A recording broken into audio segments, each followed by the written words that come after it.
பொண்ணோட உடம்புல இருக்க காத்து கருப்பை கொன்ன முருகனோட கதை தான் இது. உங்களுக்கு முருகனை ரொம்பவே பிடிக்கணும், மறக்காம என்னோட சேனலை சப்ஸ்கிரைப் பண்ணிட்டு ஓ முருகா அப்படின்னு கமெண்ட் பண்ணிருங்க. ஒரு பழைய கிராமத்துல மாலதின்னு ஒரு பொண்ணு இருக்கா. ஒரு நாள் மாலதி 6 மணிக்கு மேல தன்னோட நகத்தை வெட்டிட்டு இருக்கா. அதை பார்த்து அவளோட அம்மா 6 மணிக்கு மேல உன்னை நகத்தை வெட்டாதுன்னு எத்தனை தடவை சொல்றதுன்னு திட்டுறாங்க. அதையெல்லாம் கண்டுக்காம நகத்தை வெட்டிட்டு இருக்க யதார்த்தமா சதையும் கொஞ்சம் சேர்த்து வெட்டி ரத்தம் வந்துருது.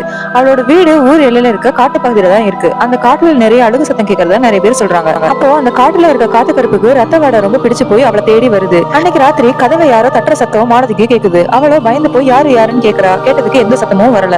சரின்னு தூங்க போயிடுறா. மாலதி நகை வெட்டின கையில இருந்து உடல் முழுக்க கருப்பு கருப்பா ஏதோ கொப்பளம் வந்துருது. வழி தாங்க முடியாம முருகா முருகான்னு பக்கத்துல இருந்த முருகன் கோயிலுக்கு கத்திக்கிட்டே போறா. மாலதி முருகனோட பக்தன்னு தெரிஞ்ச முருகன் அவ முன்னாடி காட்சி அளிக்கிறாரு. காத்து கருப்பு பயந்து அவளோட உடம்புல இருந்து வெளியே வந்துருது. முருகன் அவரோட வேலாயுதத்தாலேயே அதை அழிச்சிடுறாரு. அதுக்கப்புறம் மாலதியோட உடம்புல இருந்த புண்ணெல்லாம் சரியாகி குணமாயிடுறா. அண்ணில இருந்த மாலதியும் அவங்க அம்மாவும் அந்த பாலடைஞ்ச முருகன் கோயில சுத்தம் பண்ணி பூஜை வழிபாடு செய்யறதா சொல்லப்படுது.